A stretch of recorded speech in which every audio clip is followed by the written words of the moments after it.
يا صباح التمر هندي، يا صباح المشروبات الرمضانية، كل سنة وانتم طيبين. لو أول مرة تدخلوا قناتي أنا رشا، النهاردة هعمل معاكم مشروب التمر هندي بطريقة سهلة جدا. هقول لكم احنا بنجيبه من بره وايه الخطر اللي فيه، عشان بعد كده مش هتبطلوا خالص تشتروه من بره. أنا عندي هنا لفة التمر هندي، أنا مش بحب أجيب الكور، ولو أنت متوفر عندك الكور خديها اغسليها لأن تبقى معرضة للتراب والرمال اللي في الشارع. ده بالنسبة لي أنضف. بصوا انا بقول لكم الباكت دوت تقريبا 350 جرام، هنعمل منه ب 25 جنيه او ب 20 جنيه، انا مش فاكره سعره بصراحه بالظبط.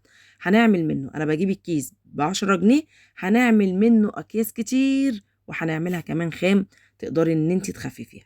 اول حاجه بقى كده بفتح الكيس عندي واجيب حله عندي كده، هنزل بيها كده بالكيس بتاعي ده، الباكت بتاعي بتاع التمر هندي، وهنزل بقى كده عليه بلترين من الميه. يعني هاخده كده زي ما هو، بصوا بقول لكم نضيف وشكله زي الفل ازاي. انا بحب الاكياس لان هي مش بتبقى مغلفه، مش يعني مش متعرضه للرمال وللتراب. انا بشوفها الناس حاطينها كده بتبقى متعرضه في الشارع، يعني مش مستغطيه بصراحه، فمش بحب اجيبه قوي. زي ما انتم شايفين بقى هنزل كده في الحله وانزل بلترين ميه عليهم، واخدهم اديهم غلوه كده حلوه على النار، غلوتين ثلاثه. ينزل كده بقى ايه العصاره بتاعته، ياخد غلوتين، وهسيبه من بالليل لتاني يوم الصبح، او لو هبدا فيه من الصبح هخلصه بالليل. انا هنا رفعته بقى على النار ياخد غلوتين حلوين، بقول لكم بصوا اول لما نزل ادى لون حلو. احنا طبعا عاملينه نضيف، هوريكم الكارثه بقى اللي احنا بنشتريها من بره. هو كده اخد معايا غلوتين، هقفل عليه كده معاكم واسيبه يعني انا كنت عاملاه من بالليل، هسيبه لتاني يوم الصبح وابدا ان انا اشتغل فيه. ينزل بقى كل بقى كده بهريزه ويتنقع نقعه حلوه في الغلوتين دول. اهو شايفين؟ انا كده بقى ده تاني يوم الصبح هبتدي ان انا اشتغل فيه. جبت بقى عندي بوله وجبت المصفى بتاعتي وهبتدي ان انا اصفيه، وهوريكم ايه اللي هيطلع وايه الكارثه يا جماعه، كارثه كبيره قوي احنا بنشربه من بره وربنا هو الحافظ. من هنا بقى مش هتشتريه خالص، هتبتدي تعمليه في البيت. جبت بقى التمر هندي بتاعي بعد ما نقعته. ليه بتنقعيه يا رشا؟ نقعته يا جماعه دلوقتي وانا بعصره كده هينزل كله معايا كده هوا، مش هيخلي فيها الا الحبوب اللي انا هوريها لكم. بنزل بقى بالميه حبه حبه كده وبايدي، طبعا انا ايدي ده اكلي اكل بيتي. احنا بنشتريه من بره مش ضامنين هم بيعملوه بطريقه ازاي، عشان ما حدش يقول انت مش لابسه جوانتي. ده اكل يا جماعه واكل بيتي. بصوا انا بقول لكم بصوا البذره دي، عارفين الخروب بيبقى فيه بذره من جوه ناشفه؟ هو التمر هندي عامل زيه كده، في نفس البذره دي بالظبط. هننزل بقى كده كل كده نعصر، ننزل بقى كل التمر هندي اللي احنا هنشربه، وناخد بقى كل البذور والشوائب دي كلها، هوريكم هتطلع معايا قد ايه. هناخدها هنرميها. ودي كده المرحله الاولى في التصفيه بتاعته، هو على مرحلتين. انا كده كنت صفيت كل الشوائب زي ما انتم شايفين، طلعت بصوا البذور معايا وطلعت كل الشوائب دي كلها بعد ما عصرتها اهي ناشفه وما فيهاش اي حاجه. دي بقى كده بصوا هتترمى خلاص.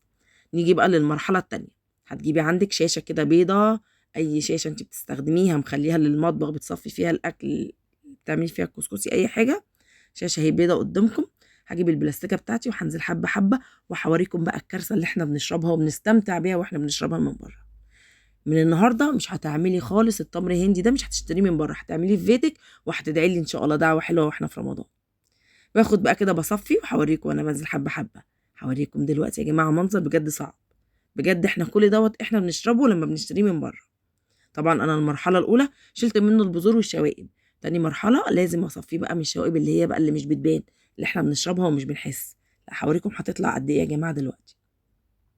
ربنا يا رب يحفظنا جميعا، وكل عام وانتم طيبين، وكل رمضان كده وانتم فرحانين ومبسوطين وكلكم سعداء يا رب بحق جاه النبي.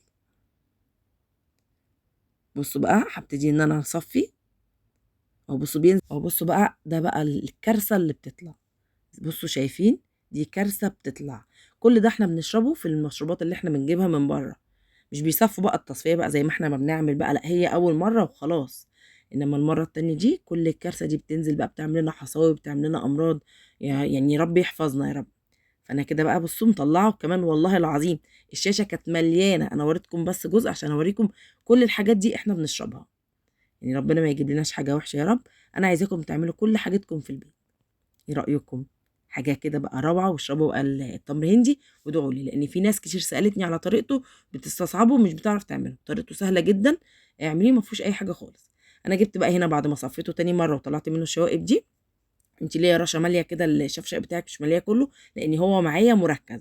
انا دلوقتي هجيب السكر بتاعي وهنزل كده بشويه بقى. انا يعني ممكن تعملي الميه دي تسخني الميه وتحطي فيها السكر هيدوب معاكي على طول. وممكن تعملي الطريقه دي، تحطي السكر وتزودي بقى ميه دافيه عشان السكر يسهل معاكي وهو بيدوب. الميه السخنه هتسهل معاكي السكر وهو بيدوب. طبعا حليه بالتحليه اللي انت تحبيها، وخلي برضو فيه طعم مزازته. التمر هندي بيتميز ان ليه مزازه، بس مزازه حلوه.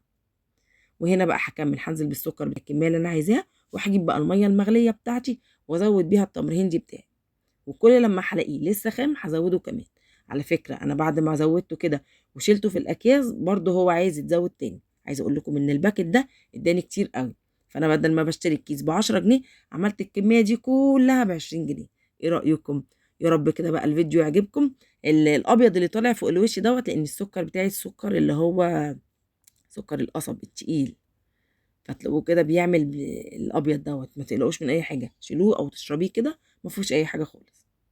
يعني حبيت ان انا حتى اسيبه في التصوير علشان اقول لكم لو حصل معاكي كده ما تستغربيش، ما تقوليش في حاجه بايظه، ما تقوليش لا، هو السكر التقيل اللي هو السكر القصب بيعمل الابيض دوت.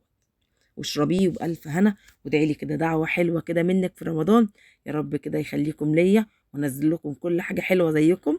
اهو انا بقول لكم بصوا سبتها عشان اوريكم دوت من السكر ما فيهاش اي حاجه خالص. هلمها واشيلها هخليها ما فيش اي مشكله بالنسبه لي خالص. كده خلاص معايا التمر هندي سهل وبسيط، ما حطيتش فيه اي مواد حافظه خالص. هاخده بقى كيسه كده اكياس، عندك ازايز عايزه تحطيها، انا عن نفسي بحب احطه في الكيس، بطلعه ويبقى مجمد بفكه بيبقى سهل بالنسبه لي الاكياس. عايزه تحطيه في ازايز اللي يريحك اعمليه. جبت بقى كيس التلاجة وهبتدي ان انا احط الكيس على قد المشروب اللي احنا بنشربه. الكميه اللي انت هتشربيها طلعيها بقى من الكيس وبألف هنا على عيونكم. طبعا التمر هندي فيه فوائد كتير، احنا بقى يا جماعه مش بنشربه لا، طلعي واعملي واشربي. ويا رب كده يحفظنا جميعا، وكل عام وانتم طيبين. شهر رمضان ده بقى احنا بنحب المشروبات الكتيره، وان شاء الله هنزل لكم كمان مشروبات تانية. املي بقى كده واشربي وبألف هنا. يا رب كده الفيديو يكون خفيف وسهل وعجبكم. ويا ريت بقى كده تكتبوا لي في الكومنتات لو عندكم اي ملحوظات او اي حاجه انتوا عايزيني اعملها لكم، عينيا عشانكم. كل عام وانتم طيبين. يا رب يكبر بخاطركم جميعا ويجعله كده شهر الخير والهنا والسعاده عليكم. احلى كوبايه تمر هندي. ان شاء الله تجربوه، تكتبوا لي في الكومنتات طلع معاكم حلو. باذن الله انتوا حلوين وهيطلع معاكم حلو زيكم باذن الله. اهي الاكياس بتاعتي بصوا عمل معايا كميه كبيره قوي من الكيس ابو 20 جنيه، مش فاكره هو ب 20 او 25، بس عمل معايا كل الكميه دي. تتخيلوا بقى انتوا هتجيبوها ب 50 60 جنيه ومش حلو وضار. لا احنا عملناها في البيت، عملنا الكميه دي كلها وبألف هنا. يا رب يعجبكم وينال اعجابكم. واشوفكم في فيديو جديد. كنت معاكم رشا، واشوفكم في فيديو جديد وسلام.